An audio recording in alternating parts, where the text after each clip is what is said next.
Daf Yomi Actualize your intention, she'eh.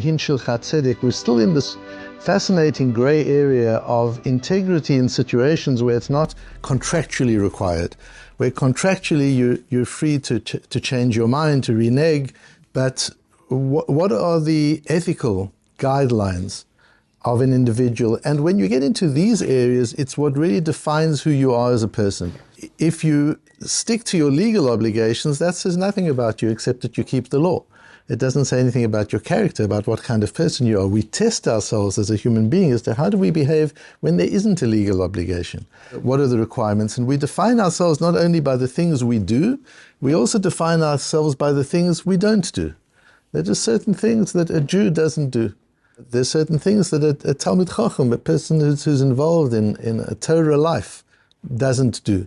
And there are different levels, and we see how nuanced this grey area is. I don't even like to call it a grey area. It's more like the colors of a rainbow. The area between the extremes are nuanced. It's not just all one kind of level of grey. Let's learn the Gemara. It's a long and fairly complex piece of Gemara, so we can only touch on it. But in touching on it, I want to try and get to some of the essence of it, especially according to the Shitta of the Rambam. So it starts off with a case study of Rav Kahana. Yavu lezuzi akitna. They gave him partial payment for a shipment of flax. He was a flax trader, and he had a large shipment of flax. He contracted to sell it at a certain price, and the buyer gave him partial payment for the flax. L'sof ayek kitna, the market went crazy. And before he delivered, the market went much higher, and Rav Kahana could get a lot more for his flax. Atalekame de Rav. So he came and asked a shaila of Rav. Does he have a basis to renege on this contract? Omalei b'maydene kitad zuzi havluhu.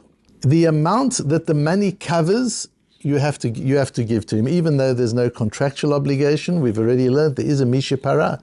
Even not according to the Rimigash, you'll remember, if there's money that's been paid, even though money is not contractually binding, payment is not contractually binding, this is movable property, it's like the gold Rolex, it's a shipment of linen. Nevertheless, the fact that there's been the giving of money, which is a midoraisa, according to some, is a valid form of kinyan, however we want to take it, the fact that there's been payment, that covers, according to Rav, the amount that it covers. So imagine that the shipment was for $100,000 worth of linen, and the buyer paid $20,000. Then the way Rav learns, and he holds us throughout Shas, that payment covers 20% of the shipment. It's not that he's paid 20% of each bundle of flax. It doesn't spread through the whole shipment. It means he's paid for 20% of the shipment. So you've got to deliver 20% of the shipment. Otherwise, there would be a misha para. You're not contractually obliged to. Contractually, you can get out of it. The contract is not sealed yet. But there's a misha para. You would be considered, as we learned yesterday, as part of these corrupt people who don't stand by their word. So the 20% he's paid for, you have to deliver. Ve'idach, but the balance, the 80%, dvarim ninu. There's just a verbal intent expressed. Udvarim ein bo mishum mechusrei amana. And dvarim, if there's only words, he holds, is not even a problem of mechusrei amana, means lack of integrity. Everybody understands that if you haven't contracted yet, and the conditions change substantially from when you made the initial agreement, everybody understands the agreement can change. Once payment has been made, that's a different story. But if it's only words, then you can retract. Deisma, because we've learned dvarim, words alone with nothing else. Rav Amarayin b'em mishum b'chusrei amona, Rabbi Yochanan yesh b'em mishum b'chusrei amona. There's a machlokes Rav and Rabbi Yochanan. Rav says words alone to change your mind is not even a lack of integrity. Rabbi Yochanan says there is. You've said you're going to do something. You're bound by your word.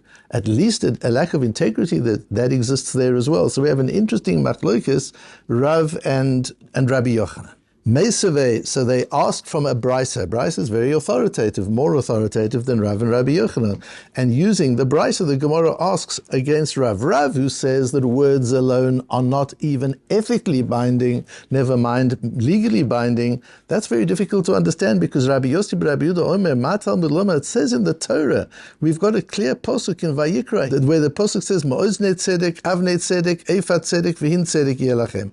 You must have balances that are righteous, that are accurate, stones and weights and measures. Everything has to be accurate when you're trading with volume and weight. Ani Hashem Elokechem asher hotzeti etchem eretz Mitzrayim. It means hin tzedek v'alo hin bichlal eifahu. Why does it have to say hin tzedek and eifat tzedek? The one is just a bigger measure. You're saying the same thing. Why is the Torah repeating? Ela lomar lecha hin tzedek comes to tell you the word hin comes from the word hein. Not only do your measures and weights have to be accurate, but your words have to be accurate. Your yes has to be a yes, and your no has to be a no. She'ehin shilcha tzedek v'lav shilcha tzedek. So how can you, Rav, say words alone are not binding? We see that there's a midoraisa, there's a posuk in the Torah that you've got it. And Rashi is very beautiful on that. Rashi said, she'ehin shilcha klomar k'she'ata medaber hein olav. When you speak, and you say the word yes, or you say the word no, there is a chiyuv da'oraisa kayem dvarecha v'hatzdekota. It's not an ethical thing of not telling a lie. There is a chiyuv da'oraisa. You have an obligation to be mekayem and to be mitzadekotam. You've got to actualize what you said. If you've expressed an intention, you've actually got to finish off. You can't just stop there. It's an amazing concept. And Rabbi Kiva Eger in the Giloy Nashas, we've learned how important it is to take notice of Rabbi Kiva Eger in the notes of his Gemara. He says, look at Ksubas Pei Vov Amud Aleph in Rashi. Just go to Ksubas. If you remember, after all, we've done Daf Yomi, so we've done Ksubas. We've learned Gemara and Rashi. Do you remember the Rashi there on Daf Pei Vov Amud Aleph? You remember clearly? Bottom of the page. Well, you're not far on. You're not far on. Says Rashi there, Mitzvah alav lifroach chovo l'amit varav. The Gemara there says priyat bar chov is a mitzvah. When you pay your debt, you're doing a mitzvah. It's not just I'm obligated. Obviously, I borrowed $100. He has the $100. You're actually doing a mitzvah. What's the mitzvah? It's a contractual obligation. You're a ganav, you're a thief if you don't pay your debt. No, says the Gemara, it's a mitzvah to pay your debt. What is the mitzvah? Says Rashi, the mitzvah is la'amet devarav dichtiv hen tzedek she'hen shulchat tzedek v'lav shulchat tzedek. You're actualizing an undertaking. And that's a mitzvah. When a Jew says something, when a person, or not even only a Jew, and any individual says something, to then take what you've said and put it into practice, to execute on a verbalized intention, is a mitzvah d'oraisa. It's a mitzvah of the Torah. That's how Rashi learns this posuk according to Rabbi Yochanan. Amar Abai, but what about Rav? What does Rav say? How can Rav say that there's nothing, if you've just said words, there's no obligation? How shelo yedaber echad befeh ve'echad belev? That's saying something else. That's saying, at the time you say something, you shouldn't mean something different. So Rav and Rabbi Yochanan learn this posuk differently. That hen shulchat tzedek means that once you've said something, you have an obligation, a mitzvah, to actualize it, to actually take it to the end. That's how Rabbi Yochanan learns it. Rav says, no, it's just a word. Everybody knows it's just a word. Nobody holds you to your word. People understand circumstances can change. But when you say it, you've got to have intention. The difference between them would be in a situation where there's a change in value, like the case of Rav's linen.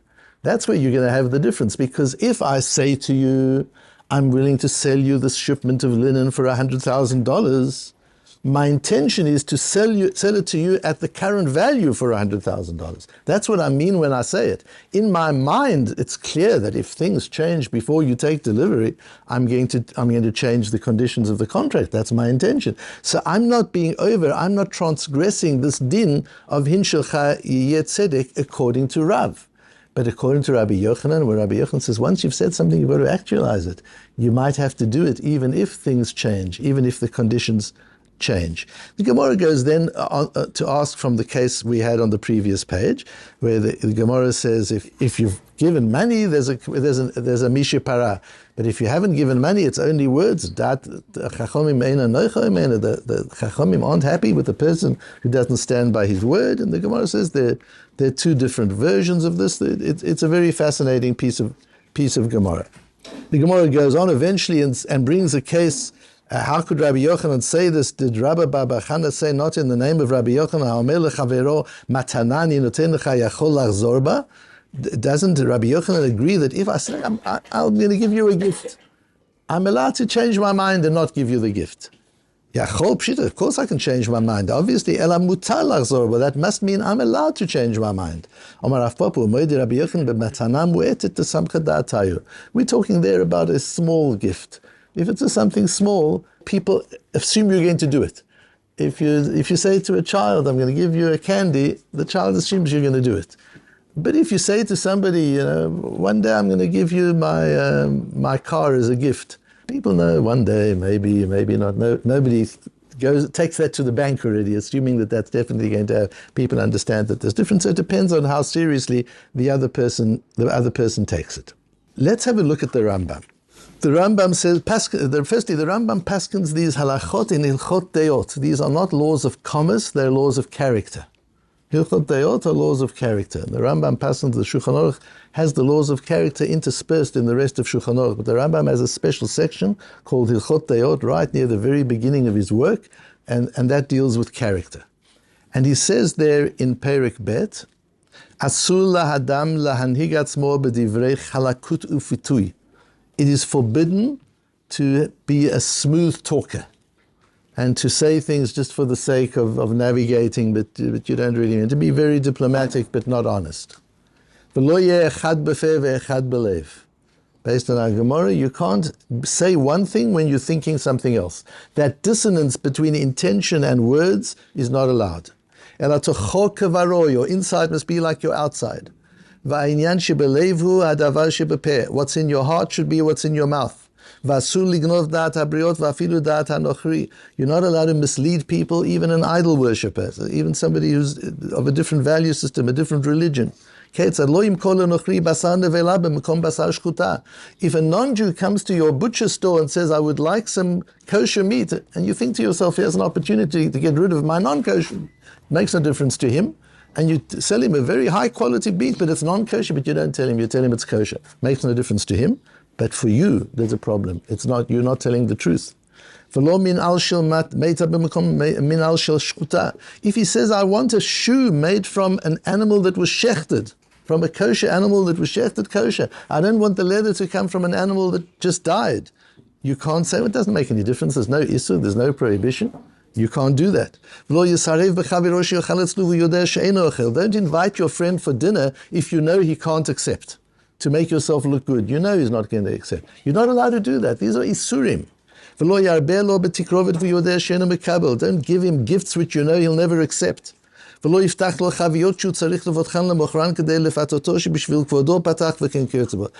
open a new barrel, which you're going to open in any case, because you've run out of wine, you've got to open your new barrel to sell, and you say, oh, such an important person's come into my office, I'm going to open a new barrel for you.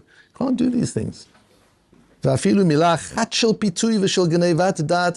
one word of seduction or of misintention, of dishonesty is not allowed. You've got to be straight and honest. In Hilchot Deot Perek Hey, the Rambam learns,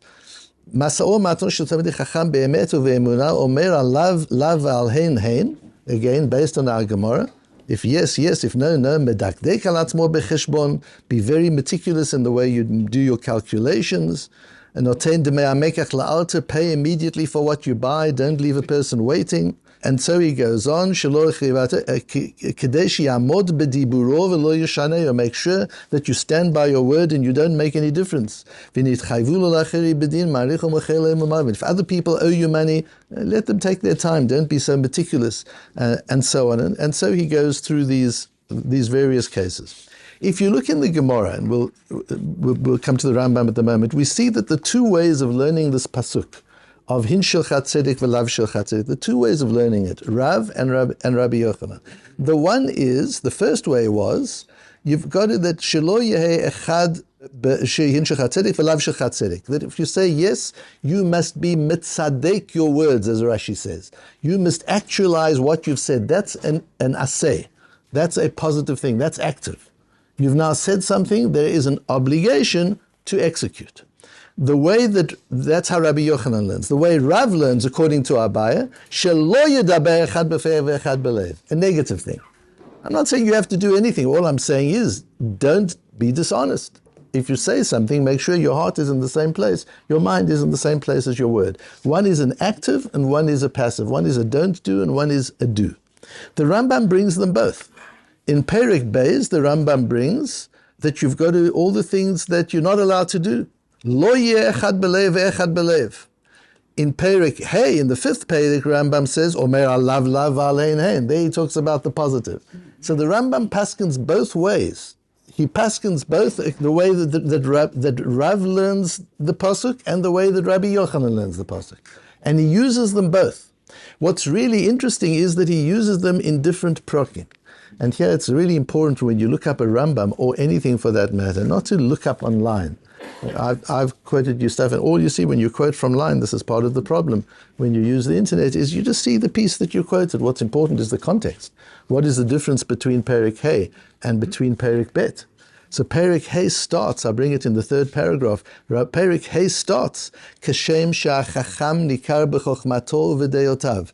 Just as a wise person, a Talmid Chochem, is recognizable by his wisdom, v'hu muvdal b'hem b'sha'ar adam, and that sets him apart from anybody else. Kach tzarich she'hi nikar b'ma'asav. So a Talmid Chochem also has to be recognizable by the way he behaves. B'ma'achalo, v'mashkeo, the way he eats, the way he drinks. Uve'ilato, his relationships with his wife. Uve'asiyat tzorchav, the way he handles himself in the restroom. Uvediburo, the way he speaks. Uvehilucho, the way he walks. Uvemalbusho, the way he dresses. Uvechilkul dvarav, and the way he satisfies himself. Uvemasao umatano, and the way he does business. The laws that apply to a general person are different from the laws that apply to a Talmid Chacham. Perek Hey is about a Talmid Chacham. Perek Bet is about every Jew. Perek Bet asur la'adam lahnig atzmo.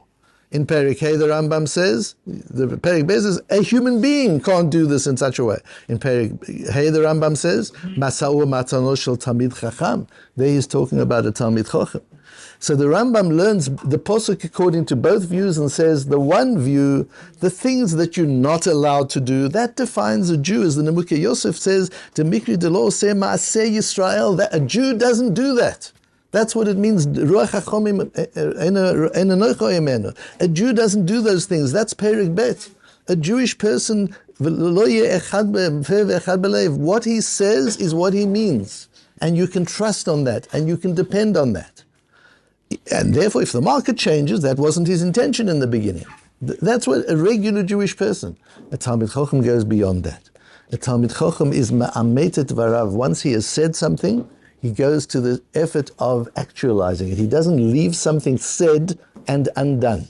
He says and he does. He doesn't procrastinate. He doesn't take his time. He does things immediately because there's a chiyuv aseh, there's a mitzvahs aseh.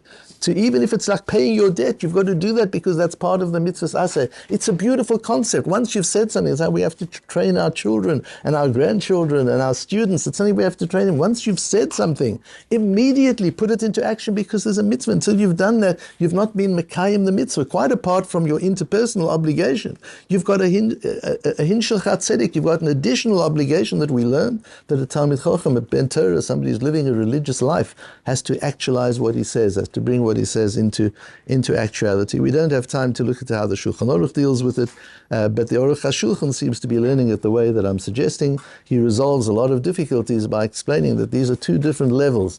There's the level that applies to every Jewish person, and there's the level that applies to a religious person who's living a life of Torah, where the standards are higher. Not only has to be careful that his mind and his words are properly aligned, but he also has an additional obligation to be sure that he executes on everything that he says.